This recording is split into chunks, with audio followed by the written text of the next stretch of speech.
بسم الله الرحمن الرحیم. دوستان عزیز، السلام علیکم و رحمت الله و برکاته. لحظات خوب و خوشی رو برای شما عزیزان آرزو می کنم. بعضی از انسانها از زمین و زمان و انسانها و خدا قهرند. احساس می کنند که نسبت به دیگران چیزهای کمتری دارند. قصر ندارند، ماشین مدل بالا ندارند، فلان چیز رو ندارند، اما واقعیت این هست که و ان تعدوا نعمت الله لا تحصوها. اگر نعمتهای الهی رو خواسته باشیم بشماریم، از حساب و کتاب بیرون هستند. خداوند نعمتهای زیادی رو به ما ارزانی داشته. و اسبغ علیکم نعمه ظاهرة و باطنه. خداوند نعمتهای ظاهری و باطنی زیادی رو بر ما ارزانی داشته. و اما به نعمت ربک فحدث. از نعمتهایی که پروردگار متعال به شما عنایت کرده صحبت کنید. ناراحت نباشید از اینکه از فلان چیز محروم هستید. تصور کنید شما بر روی پاهایتون راه میرید، در حالی که در دنیا بسیاری از انسانها از نعمت پا محروم هستند. شما دنیا رو با چشمانتان میبینید و زیبایی ها رو تماشا میکنید، در حالی که افراد زیادی در دنیا از نعمت چشم محروم هستند.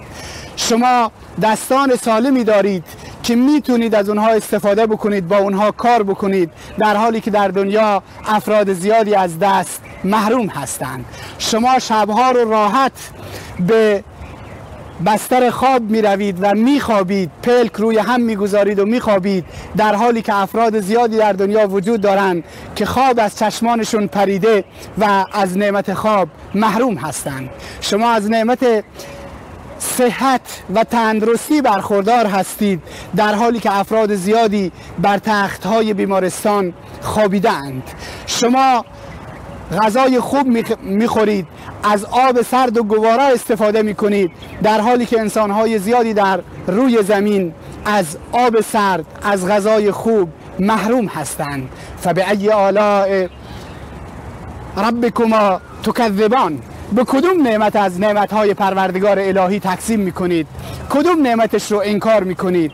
این همه نعمتی که خداوند عزوجل در اختیار ما گذاشته و قرآن به ما میگوید و فی انفسکم افلا تبصرون، و در درونتون نگاهی بیاندازید. نعمتهایی که خداوند عزوجل در جسم ما، در بدن ما گذاشته نگاهی بیاندازید.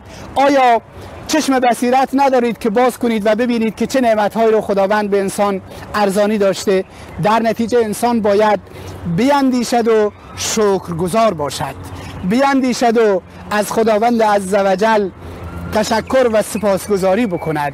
نعمت‌های ما ازش برخوردار هستیم که ده‌ها بلکه صدها نفر از این نعمت‌ها محروم هستند. پس فکر کنیم به نعمت‌هایی که خداوند عزوجل به ما ارزانی داشته. چه بسا یک خانواده مناسب، دین مبین اسلام، نعمت هدایت، نعمت توحید و نعمت‌های زیادی که خداوند به ما ارزانی داشته سپاسگزار این نعمت‌ها باشیم و به خاطر چه بسا بعضی از نعمت‌هایی که ما نداریم راه ناسپاسی رو در پیش نگیریم. زندگی آنگونه هست، آنگونه که هست باید پذیرفت و به روی زندگی لبخند زد.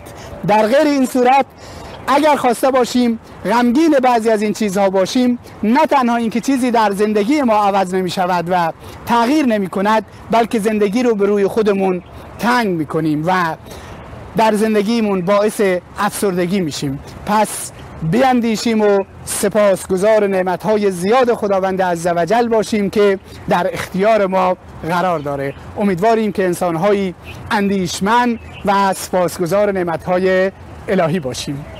و السلام علیکم و رحمت الله و برکاته.